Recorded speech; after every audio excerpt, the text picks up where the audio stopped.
le micro là, ici. S'il te plaît. Donc nous reprenons, si vous le voulez bien.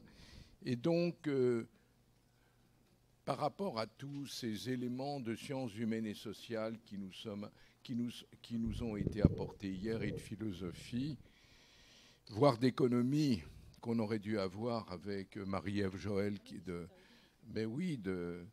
de l'université de Dauphine et qui malheureusement est malade, eh bien nous allons maintenant rentrer dans les pratiques.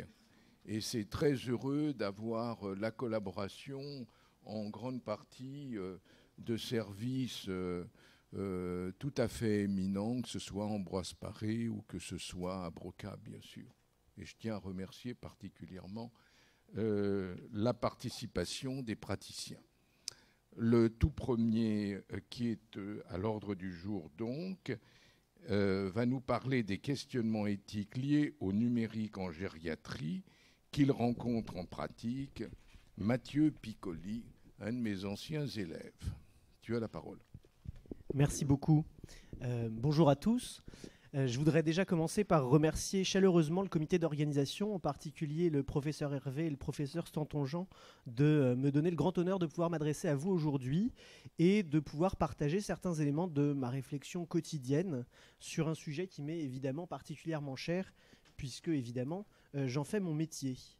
Pas de lien d'intérêt industriel. Et juste pour vous préparer un petit peu sur le topo, comme j'ai le privilège d'entamer un petit peu la journée, je me suis permis de rappeler quelques éléments chiffrés d'épidémiologie, un certain nombre de données, histoire d'avoir le propos relativement clair et de pouvoir présenter un petit peu aussi comment est-ce que j'articule ma pratique et du coup, qu'est-ce qui va fonder les questionnements sur les usages numériques. Il faut aussi voir que je ne suis pas du tout spécialiste des usages numériques en dehors de mon usage personnel en tant que citoyen et mon usage professionnel en tant que professionnel de santé. Et donc c'est de cette légitimité-là que je vais un petit peu discuter. Je n'ai en aucun cas une optique de me remplacer non plus des usagers dont nous allons parler, à savoir des personnes âgées. Alors, les personnes âgées, il y a une définition de l'Organisation mondiale de la santé qu'on peut critiquer, mais elle a le mérite d'exister et elle a aussi le mérite de représenter la totalité du monde, avec du coup des éléments de réflexion qui ne sont pas nécessairement les mêmes dans nos pays riches, industrialisés, et dans des pays qui sont davantage en voie de développement. Mais cette définition de 60 ans, elle a également la possibilité en France d'être l'âge théorique d'accès à certaines prestations, que ce soit des prestations sociales, des prestations médico-sociales ou des prestations sanitaires. Ce, en tout cas, sur lequel tout le monde s'accorde, c'est que l'âge chronologique, l'âge sur la carte d'identité, finalement, c'est jamais un critère pertinent pour juger des capacités d'une personne. Et à ce titre-là, parce qu'on aime bien les graphiques, j'espère qu'il est lisible, je vous ai représenté des trajectoires de vieillissement selon l'évolution des capacités dans le temps, avec du coup en bas le temps, l'évolution du temps, et en haut les capacités. Et du coup, quand on parle de personnes âgées, il faut savoir un petit peu de quoi on parle. Et également, quand on parle de gériatrie et de gérontologie, de quelle population est-ce qu'on va parler? Il y a 15 à 20% des personnes qui vieillissent selon ce qu'on appelle un vieillissement réussi, sans perte des capacités. Un vieillissement intermédiaire pour à peu près la moitié des personnes, un vieillissement fragile pour un tiers, un vieillissement pathologique pour 10%. Et du coup, nécessairement, on se rend bien compte qu'il n'y a pas forcément de lien entre l'âge et la position sur ces différentes courbes et du coup sur la vitesse de cette pente, sachant que cette pente n'est pas quelque chose de systématique et donc du coup, il ne faut pas forcément considérer la personne âgée comme quelqu'un qui est en déclin. Ça, c'est la première situation sur laquelle ça me paraît important d'intervenir. La deuxième, c'est l'évolution de l'espérance de vie. Je vous ai repris les derniers chiffres tout récents de l'INSEE. L'espérance de vie à la naissance augmente avec une petite réduction de l'écart entre les femmes et les hommes sur l'espérance de vie à la naissance. Néanmoins, cette espérance de vie reste toujours un petit peu plus importante à 65 ans, puisque on considère qu'à 65 ans, les femmes ont encore 23 années et quelques à vivre et les hommes un peu moins de 20 ans à vivre. Mais c'est une notion qui est insuffisamment pertinente sur un plan clinique, sur un plan sociétal et sur un plan même individuel, parce que finalement, ce n'est pas forcément l'âge auquel on décède qui va nous poser question, c'est plutôt dans quelles conditions on vit. Et l'INSEE a également posé des statistiques sur l'espérance de vie en retraite à 50 ans. Alors, on n'est pas une personne âgée à 50 ans, mais c'est le seul chiffre que j'ai pu trouver. Sur la génération de 1960, ils ont calculé que les femmes avaient encore une espérance de vie de 21 ans sans incapacité et 6,2 ans avec incapacité. Et pour les hommes, 17 ans encore à vivre sans incapacité et 3,9 ans avec incapacité. Et il y a un autre élément qui m'apparaît important de signaler, ce sont les inégalités sociales. C'est-à-dire qu'il y a également de grandes disparités entre l'espérance de vie avec et sans incapacité en fonction de si vous êtes un ou une ouvrière et si vous êtes un ou une cadre, avec des écarts qui peuvent aller jusqu'à 6 ans entre un homme cadre et un homme ouvrier. Et du coup, nécessairement, il y a une espèce de double peine, comme disent nos collègues de l'INSEE, pour les femmes ouvrières qui subissent à la fois une espérance de vie moindre et en plus une durée de vie en incapacité un petit peu plus longue par rapport aux personnes d'un meilleur niveau socio-culturel. Et ça va aussi nécessairement poser la question ensuite des usages numériques, puisque il n'y a pas nécessairement les mêmes usages avant la retraite que après. Et enfin, la part de la population avec une évolution importante de la population de plus de 60 ans, puisque grosso modo sur 2015, on est à 15% de 60-75 ans et à peu près 10% de plus de 75 ans, et on va arriver à peu près en 2050, selon les projections de l'INED, à peu près un tiers de la population qui aura plus de 60 ans. Donc nécessairement, un tiers de la population, on ne peut pas le balayer d'un revers de main en disant que c'est une part négligeable de la population. Par ailleurs, en 2050, un certain nombre d'entre nous sera vraisemblablement dans cette tranche de 60-75 ans. Et donc, nécessairement, si on ne s'y préoccupe pas maintenant par solidarité pour les personnes qui y sont à l'heure actuelle, il faut aussi voir que vieillir étant la seule manière qu'on ait trouvée pour vivre, que nous qui vieillissons, on va y être confrontés à un moment ou à un autre. Et enfin, des lieux de vie et la perte d'indépendance fonctionnelle. Comme on l'avait montré un petit peu tout à l'heure, la perte d'indépendance fonctionnelle, ce n'est pas une fatalité quand on prend de l'âge. Actuellement, il y a 700 000 personnes qui sont en institution, ce qui représente un peu moins de 10% des plus de 75 ans. Et l'allocation personnalisée à l'autonomie, elle est perçue par à peu près 1,2 million de personnes, avec des degrés de dépendance divers, le GIR 1 étant le degré de dépendance le plus sévère et le GIR 4 le moins sévère, avec une proportion de personnes vivant encore au domicile malgré une perte de leur capacité fonctionnelle qui est également importante et inversement proportionnelle à la perte de cette indépendance fonctionnelle.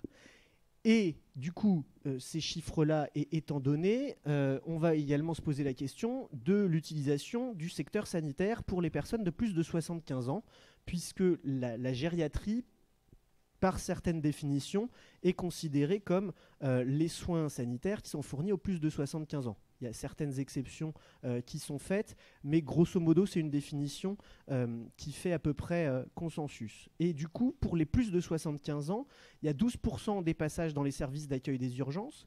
50% de ces personnes-là sont hospitalisées après leur passage dans un secteur d'urgence. Et si on regarde l'hôpital de manière transversale, on prend l'hôpital d'à côté et on regarde combien il y a de personnes de plus de 75 ans dans les secteurs d'hospitalisation. Eh bien, il y en a 1 sur 3.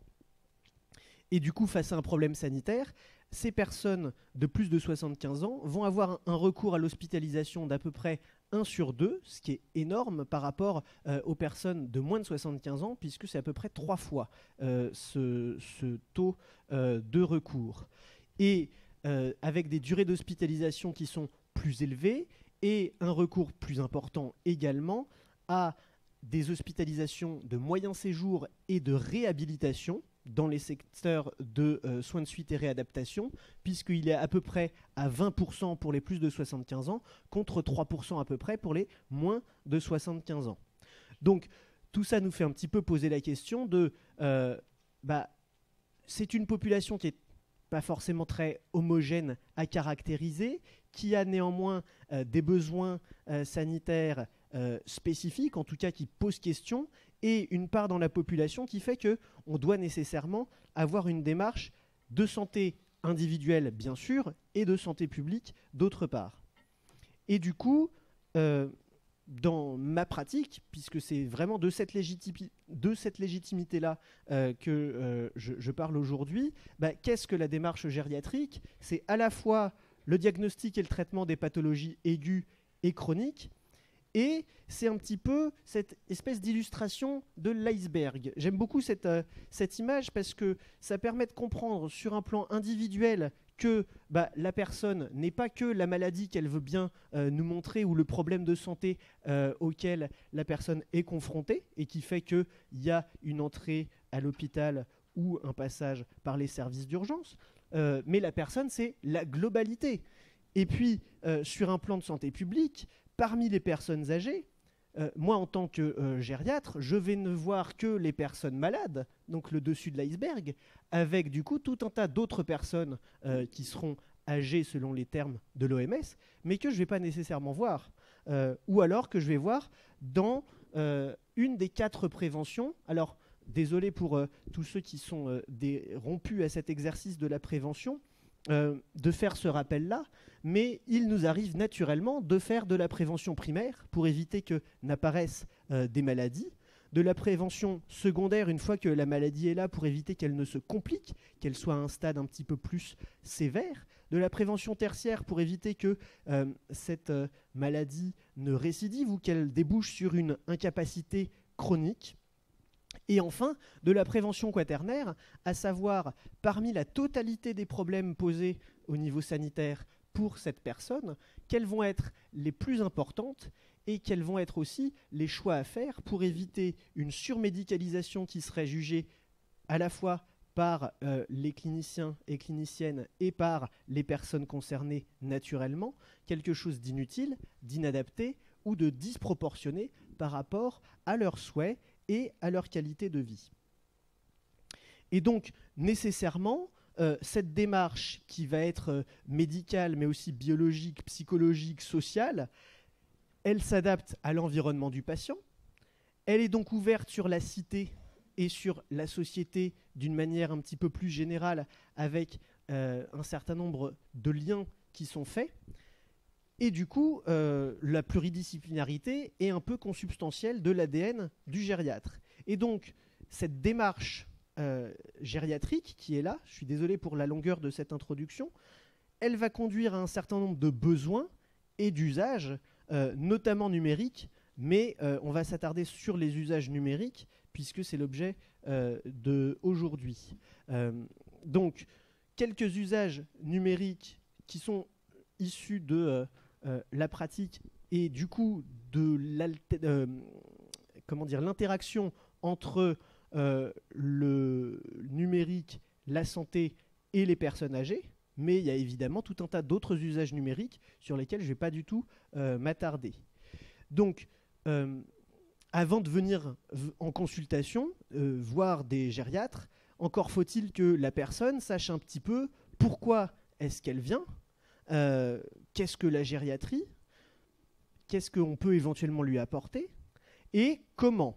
Le pourquoi, dans une filière gériatrique qui est extrêmement diversifiée, avec parfois des questions d'inégalité territoriale, il y a souvent un guichet unique d'information. Alors, je vous ai mis quelques exemples de ces guichets uniques d'information, le centre local d'information de coordination, la maison des aînés et des aidants qui est en train de se monter également sur la filière, notamment sur le territoire de Paris, les plateformes territoriales d'appui.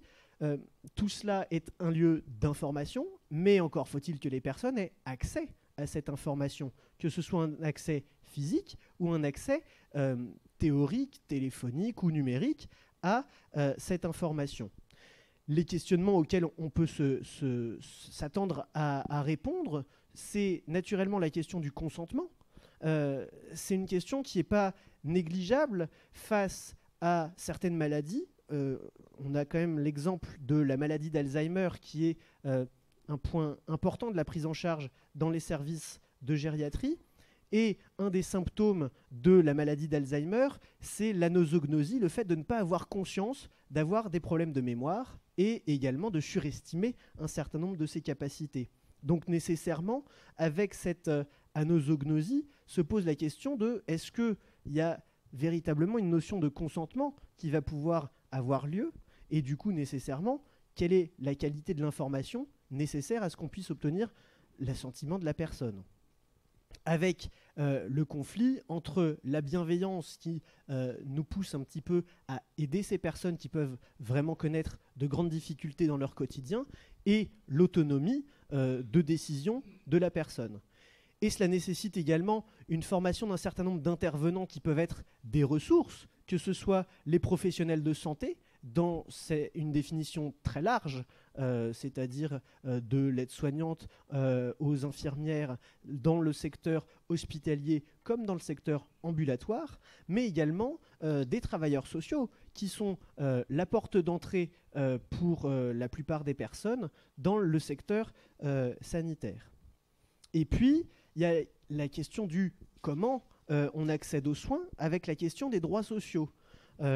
Pour beaucoup, consulter à l'hôpital nécessite d'avoir une couverture sociale et la plupart des services qui permettent d'avoir une couverture sociale, la sécurité sociale, les assurances santé, pour pouvoir avoir un justificatif de domicile, on vous demande des quittances d'énergie, déclarer vos impôts, ce genre de choses-là. La plupart de ces services sont aujourd'hui dématérialisés, avec un accueil qui se fait de moins en moins de manière physique, avec un accueil téléphonique qui, je pense que tout le monde en a fait l'expérience ici, et pas forcément facile à joindre, et donc qui implique nécessairement, pour beaucoup, la présence d'un ou d'une aidante, et qui peut du coup exclure la personne elle-même, parce qu'il y aura un usage numérique exclusif, ou à l'inverse, une infantilisation des personnes sous prétexte qu'il y a un degré d'usage numérique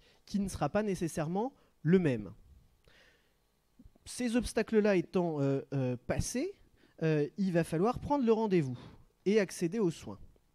Cette planification des rendez-vous, il y a un usage numérique qui est de plus en plus fréquent. Pour tous ceux qui travaillent à l'assistance publique, vous avez dû nécessairement rencontrer les usages de Doctolib, mais il y a également d'autres plateformes qui existent et c'est une plateforme qui est également très utilisée en ville. Et cet usage numérique, il nécessite d'avoir le matériel adéquat naturellement, d'avoir l'accès à cette information.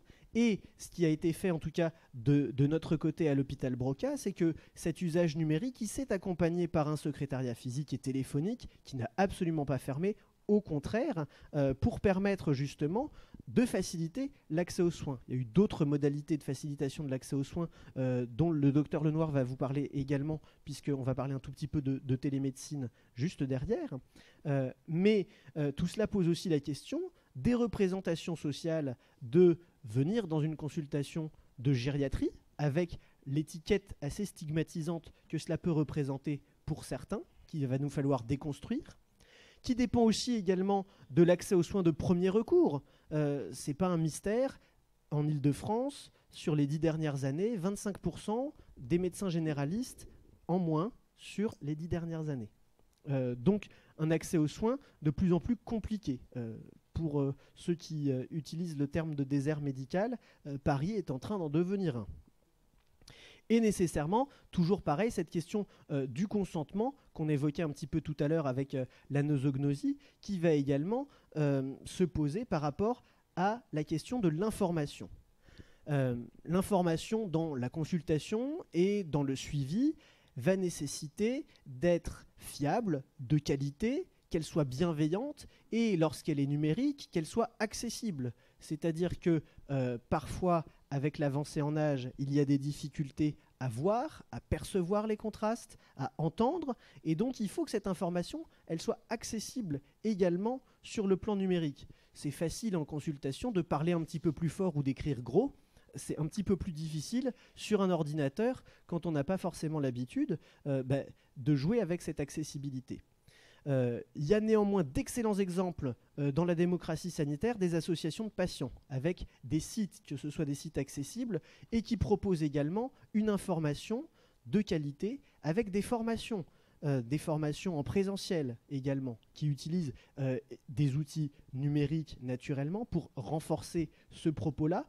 Mais se pose la question de nombreuses initiatives de qualité qui ne sont pas forcément valorisées parce que un manque de publicité aujourd'hui, le fameux adage de trop d'informations tue l'information, et également la place grandissante de thérapies alternatives qui ne sont pas validées ou qui n'ont pas été accompagnées des évaluations suffisantes et qui du coup peuvent faire poser la question également de la bienveillance de ces soins qui sont fournis.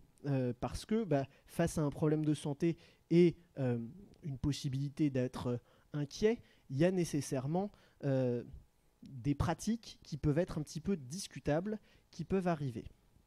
Ça ne va pas être l'objet de notre travail, puisque nous nous plaçons dans le cadre de la relation soignant-soigné, et dans cette consultation, alors consultation qui reste selon un mode traditionnel, mais qui est en pleine évolution, il y a la place de l'aidant ou de l'aidante, c'est-à-dire que la possibilité d'avoir une consultation à 3 est quelque chose d'extrêmement fréquent en gériatrie.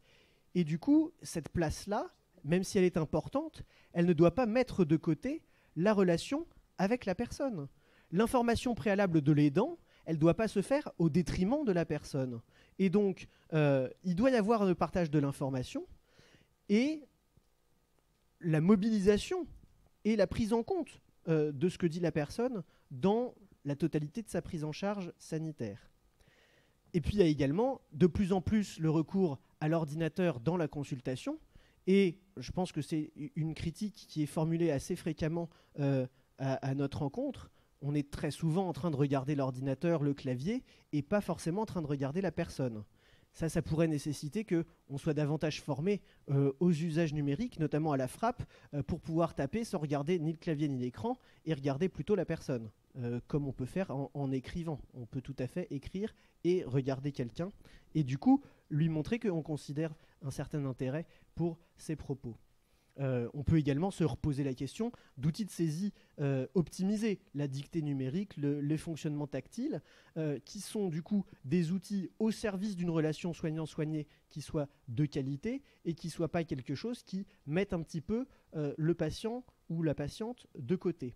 Et puis se pose également la question du support pour le patient, parce que de plus en plus, les comptes rendus qui sont permis sont remis aux patients. Ce qui est évidemment quelque chose de très positif dans la compréhension de la problématique de santé, mais qui peut parfois poser également la question du jargon qui est utilisé dans nos termes techniques et qui peut nécessiter une certaine explication. Et puis, comme je vous le disais, l'évolution de la société numérique fait que de plus en plus se pose la question d'alternatives à l'hospitalisation ou au passage aux urgences, ce d'autant que notre spécialité a également la connaissance de la perte d'indépendance fonctionnelle liée à l'hospitalisation chez les personnes âgées. Et donc du coup, on essaye autant que faire se peut d'éviter le recours au passage aux urgences et d'éviter le recours à l'hospitalisation. Ça nécessite du coup de mettre en place un certain nombre d'innovations dans l'organisation des soins, des coopérations interprofessionnelles, d'ailleurs il manque un accord, et un travail en équipe qui est important. Ce travail en équipe, il nécessite d'avoir un modèle déjà qui soit très clair sur la manière de prendre en charge les personnes, que ce soit par exemple avec une structure de type hôpital de jour, des équipes mobiles, des réseaux de santé, mais également d'avoir un appui numérique qui permette le partage de l'information. On va y revenir juste derrière. Et de se poser la question également que dans la prise en charge en équipe, il peut y avoir une dilution de relations et donc l'importance de maintenir un interlocuteur ou une interlocutrice unique qui soit le pivot de la relation et de la prise en charge pour que ce soit plus facile et facilitant pour la personne et qui soit du coup le support d'une coopération à plus grande échelle. Dans ces échanges professionnels, le partage d'informations, c'est évidemment une question centrale parce que déjà, il faut que la personne soit d'accord pour partager cette information, ce qui n'est pas forcément facile. Et il y a également des informations qui sont sollicitées par les proches. Combien à la fin de la consultation, tiens, j'en profite pendant que maman part aux toilettes ou que papa n'est pas là, pour vous poser 2-3 questions spécifiques que je ne pose pas devant, etc. Et donc du coup, pour nous, la position, si ça ne vous embête pas, je vais attendre le retour de madame et monsieur et je vais vous répondre à cette question-là.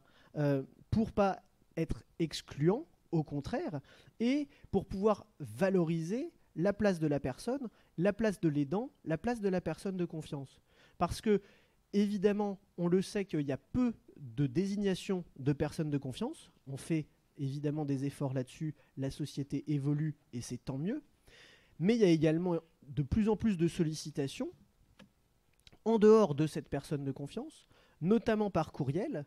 Et du coup, c'est un petit peu compliqué de répondre par courriel, déjà parce qu'il y a du partage d'informations sensibles et que tout le monde n'a pas un message, une messagerie sécurisée pour pouvoir partager de l'information sensible. Ça pose aussi la question des adresses mail de certaines plateformes états-uniennes comme Google qui ne partagent pas forcément ces données qu'avec des professionnels de santé. La place de la personne dans la réponse et donc de la possibilité de faire une réponse téléphonique et ou courrier en plus d'une réponse adaptée évidemment à la question par courriel. Et puis le partage d'informations, évidemment la question du dossier médical partagé qui est un petit peu une arlésienne depuis une trentaine d'années avec une interface et une interopérabilité qui sont pour l'instant des freins à son utilisation et du coup qui a plus ou moins permis, en fonction de si on voit le verre à moitié plein ou à moitié vide, des usages alternatifs de partage d'informations qui sont du coup les plateformes territoriales d'appui ou des éléments qui y ressemblent. Et puis, de plus en plus, nous avons des smartphones, tous, et puis, pour demander des avis en dermatologie, quoi de plus simple que de prendre une petite photo et puis de l'envoyer par SMS ou par email à son collègue ou sa collègue pour pouvoir avoir un suivi médical et une téléexpertise. Je ne vais pas du tout revenir sur le propos qui sera tenu juste derrière par le docteur Lenoir, mais naturellement se pose la question de l'accord du patient. Naturellement se pose la question de l'anonymat des photos et de la conservation des données, parce que finalement, je pense que tout le monde peut en faire l'amende honorable. Quand on regarde dans nos téléphones, il doit y avoir quelques photos, heureusement qui ne permettent pas de reconnaître les personnes, mais qui posent quand même la question de la conservation des données. Et puis, il y a évidemment des programmes de soins, de rééducation, avec, comme on l'évoquait, la téléexpertise, la robotique, des programmes de stimulation par des plateformes numériques. Il y a un certain nombre de choses qui sont actuellement évaluées, qui ont des débuts prometteurs, qui posent néanmoins quelques questions. qui sont des questions fondamentales. La question du lien social, parce que finalement, le soin nécessite une interaction sociale et que la robotique ne va vraisemblablement pas remplacer. Pose également la question de l'équité face à l'accès à ces programmes, parce que ça nécessite un équipement qui est souvent coûteux, que tout le monde ne peut pas nécessairement se permettre. Et quand on a cet équipement-là, encore faut-il y être formé et y être formé correctement. Donc ne pas renforcer les inégalités sociales qui peuvent exister avec des inégalités numériques. Et puis se pose également la question des financements. Quand on a des programmes robotiques qui sont extrêmement chers à développer et dont le coût d'usage est également élevé, il faut savoir quelles sont les priorités qu'on met en termes de financement, et donc de poser la question médico-économique, qui est une question éthique finalement, de savoir quels choix nous faisons et sur quels arguments nous les faisons. Et puis, il y a tout un tas d'usages, alors là c'est beaucoup moins mon domaine, mais d'usages qui sont liés aux besoins sociaux, parce que le maintien du lien social fait aussi partie de notre travail.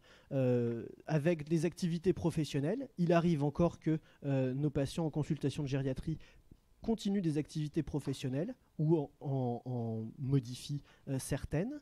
Je vais conclure effectivement.